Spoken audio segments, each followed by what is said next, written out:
Happening right now on Capitol Hill could reignite momentum behind House Republicans' impeachment inquiry into President Biden.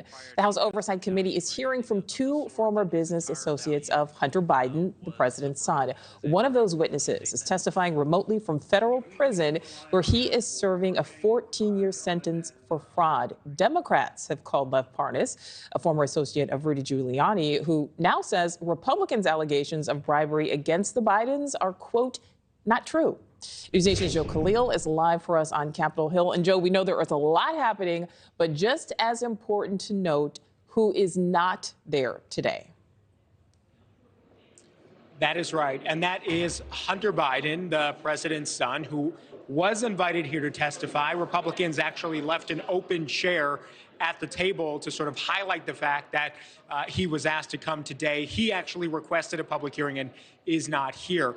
Big picture, I think, is it's no secret, even among Republicans, and especially among Republicans, that the momentum to move forward with an actual impeachment vote for Joe Biden is slowing down. You've got more and more Republicans saying they have been watching what's going on in these hearings. They do not think that there is any concrete evidence or smoking gun that would rise to the level of high crime or misdemeanor. So that's a serious blow to Republicans' efforts to move forward on this. And again, if you talk to many Republicans privately, many will concede that that is the case right now. Now, moving forward to today, what's happening? You've got three people in there right now, one Democratic witness who's Lev Parnas, someone you might know the name of because he was Rudy Giuliani's key associate in Ukraine as they were trying to dig up things about Joe Biden and Hunter Biden ahead of the 2020 election. Lev Parnas now on the Democratic side here. They brought him forward because he has all but said, we didn't find anything as it relates to Joe Biden. And he has even gone further in saying that those efforts were not done in good faith. So Democrats propping him up today. The two Republican witnesses today, one is Tony Bobulinski, a man who's testified behind closed doors.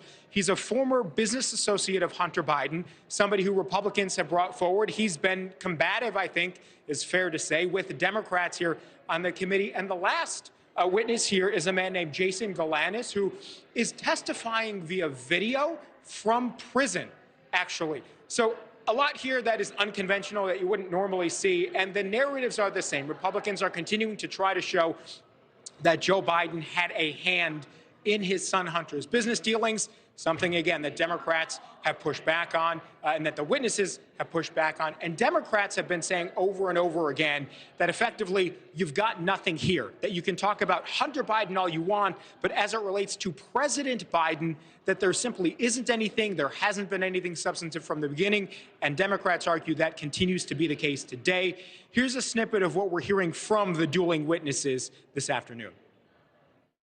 Mr. Bobulinski, was Hunter Biden telling the truth when he testified under oath that his father was never involved in any of his business dealings? No, he was not. Those are all blatant lies. In nearly a year traveling the world and interviewing officials in different countries, I found precisely zero evidence of the Biden's corruption in Ukraine. No credible source has ever provided proof of criminal activity.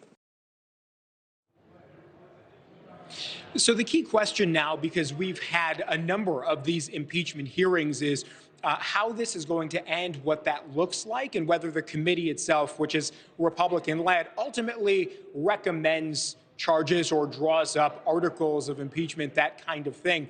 It's actually not clear at this point because of what I said earlier, that you've got Republicans even falling off. And it's important to remember that if this hypothetically were to get to a vote to impeach Joe Biden potentially, the margins that Republicans have now in the House are razor thin. So they would need virtually every single one of their members to vote for that. And right now, they don't have the leverage, the ability to do that, simply because Democrats and Republicans' numbers are basically even now. So that is a key challenge here for Republicans who want to move forward with the Biden impeachment effort. Nichole. Thank you for watching. Go to newsnationnow.com to find News Nation on your television provider. And don't forget to click the red subscribe button below to get more of News Nation's fact-driven, unbiased coverage.